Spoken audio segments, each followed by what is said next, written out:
They said he was too small, too weak, too Chinese to make it in Hollywood. But Bruce Lee didn't just prove them wrong. He changed the entire world. Before we dive into this incredible story, hit that subscribe button and ring the notification bell so you never miss stories about people who refuse to accept defeat. Imagine being told you'll never succeed because of who you are, that your dreams are impossible, that you should just give up and accept your place. Now imagine turning that rejection into a force so powerful that 50 years after your death, the whole world still remembers your name.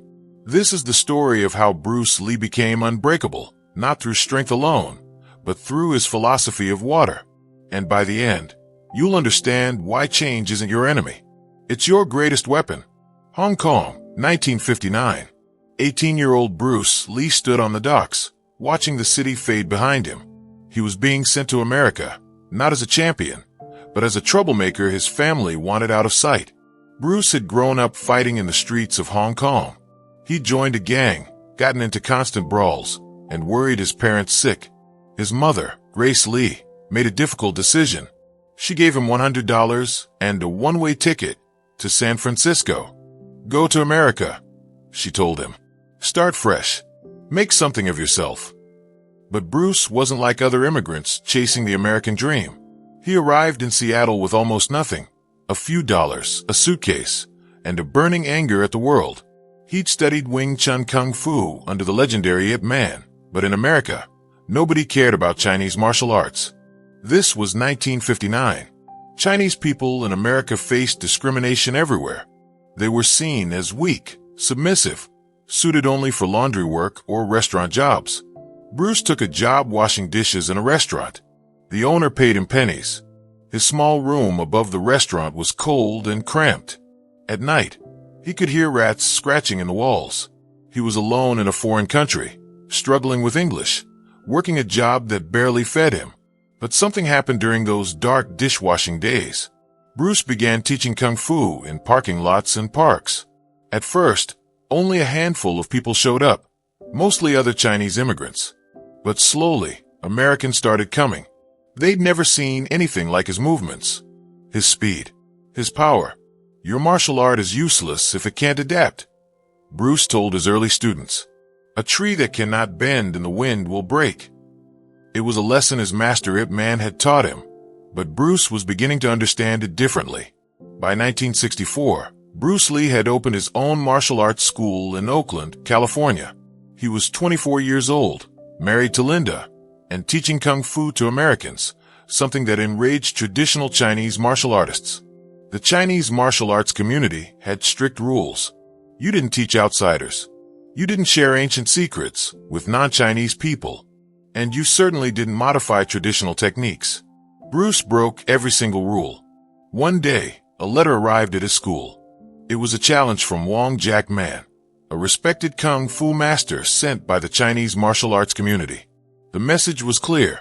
Stop teaching non-Chinese students or fight to prove your right to do so. Bruce accepted immediately. The fight was scheduled for his school, witnessed by students and fellow martial artists. This wasn't just about honor. It was about Bruce's entire future. If he lost, he'd have to close his school and stop teaching Americans. The fight began. Wong Jack Man was skilled defensive, using traditional techniques that had been refined over centuries. Bruce attacked aggressively, using Wing Chun just as Ip Man had taught him. But something went wrong. The fight dragged on. 5 minutes. 8 minutes. Bruce was faster, but he couldn't land a decisive blow. Wong Jack Man kept retreating, defending, making Bruce chase him around the room. Bruce finally cornered him and forced Wong to concede, but the victory felt hollow. Bruce won the challenge, but he was exhausted. His back hurt. His hands were swollen. It had taken him nearly 8 minutes to defeat one opponent, and he'd used almost all his energy doing it. That night, Bruce couldn't sleep. He sat in his small apartment, replaying the fight in his mind. He'd been practicing Wing Chun for years. He'd mastered the techniques. So why had it been so difficult? The answer terrified and thrilled him at the same time. Traditional martial arts weren't enough. They were beautiful, disciplined, steeped in history, but they were also limited. Wing Chun taught you to fight in specific ways, using specific techniques. But what if your opponent didn't fight that way? What if the situation demanded something different? Empty your mind. Bruce whispered to himself at night, remembering something his teacher had once said. Be formless, shapeless, like water. Water. It was just a metaphor in Wing Chun philosophy. But Bruce began to see it as something more. Water doesn't fight against obstacles. It flows around them. It doesn't have one shape. It takes the shape of whatever contains it. Pour water in a cup. It becomes the cup. Pour it in a bottle. It becomes the bottle. From that moment, Bruce Lee began his greatest fight, not against an opponent, but against tradition itself. He started studying every martial art he could find. Boxing, fencing, judo, wrestling, taekwondo. He watched films of Muhammad Ali, studying how the boxer moved. He read books on philosophy, particularly Taoism, and its concepts of flowing with nature rather than resisting it. His traditional martial arts friends were shocked. You're betraying your roots, they told him. Ip Man taught you Wing Chun. That should be enough. But Bruce disagreed. I'm not abandoning Wing Chun, he explained. I'm freeing it. I'm freeing myself. He developed his own philosophy, Jeet Kune Do, which meant the way of the intercepting fist. But it wasn't really a martial art. It was a philosophy of adaptation. Take what works. Discard what doesn't. Add what is uniquely your own. Hollywood noticed his talent. In 1966, Bruce was cast as Kato in the Green Hornet TV series. Finally, his chance to show martial arts to mainstream America. He trained intensely. He performed his own stunts. His fight scenes were revolutionary, fast, powerful, real. The show premiered to decent ratings. Bruce was getting recognized on the streets. Asian Americans finally had an action hero who wasn't a stereotype. Everything seemed to be falling into place. Then the show was canceled after just one season. Worse, Hollywood executives told Bruce the brutal truth. American audiences aren't ready for a Chinese leading man. You can be a sidekick, a villain, a servant, but never the hero. Bruce was devastated. He'd proven his skills. He'd brought something new and exciting to television. But racism was a wall even his fists couldn't break through. For 3 years, Bruce struggled. He taught martial arts to make money. He did small TV appearances. He choreographed fight scenes for other actors. He watched white actors get roles in martial arts films. Roles he knew he could do better. His wife Linda watched him sink into depression. Maybe we should go back to Hong Kong, she suggested gently. Bruce's response was anger. Go back? Why? So I can be told I'm not Chinese enough there either? I don't fit anywhere, Linda. Too Chinese for America. Too American for China. It was his lowest point. Everything he'd worked for seemed meaningless. The philosophy of water, the adaptation, the breaking of tradition. What good was any of it if the world wouldn't give him a chance? The letter from Hong Kong arrived in 1971. It was an offer to star in a film called The Big Boss. Bruce was 31 years old. He'd been fighting for this chance his entire adult life. But there was a catch. The film would be made in Hong Kong, not Hollywood. It would be low budget, and most Hollywood actors would see it as a step backward, going from American television to Asian cinema. Bruce saw it differently. Water flows to the lowest point, he told Linda. Maybe that's where I need to go to rise higher. He accepted the role. The Big Boss was filmed in rural Thailand on a tiny budget. The script was simple. Bruce played a factory worker who discovers his bosses are drug smugglers. The fight scenes were brutal and real. Bruce choreographed them himself, using his Jeet Kune Do philosophy. No fancy spinning kicks, no theatrical poses. Just devastating efficiency. When the film released in Hong Kong, it shattered box office records.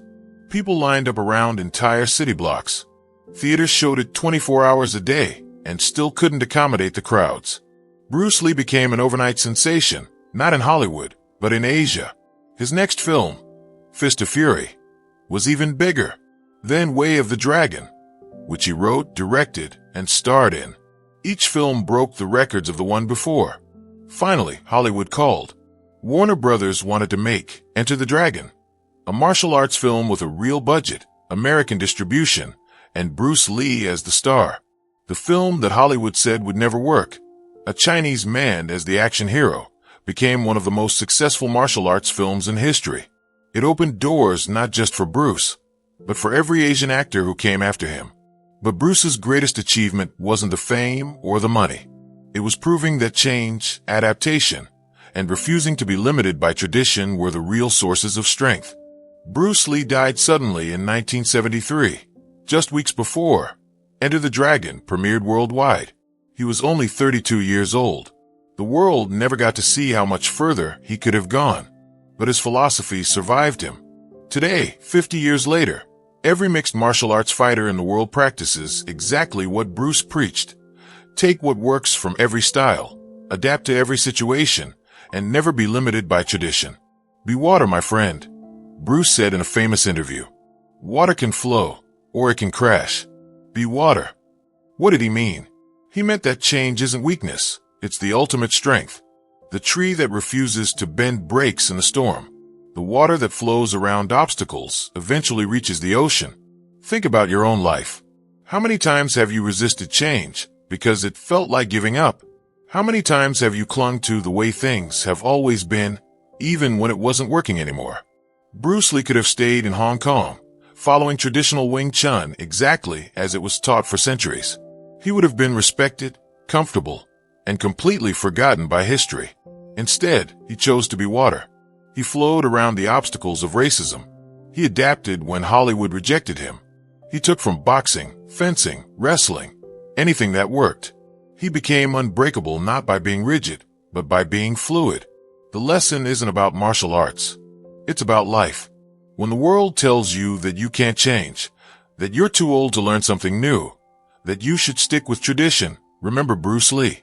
Remember the small Chinese immigrant who was told he'd never be a star, who turned rejection into adaptation, and adaptation into legend. If this story inspired you to embrace change instead of fearing it, do me a favor. Hit that like button and subscribe to this channel. Share this video with someone who needs to hear that it's never too late to become unbreakable. Your greatest strength isn't in staying the same.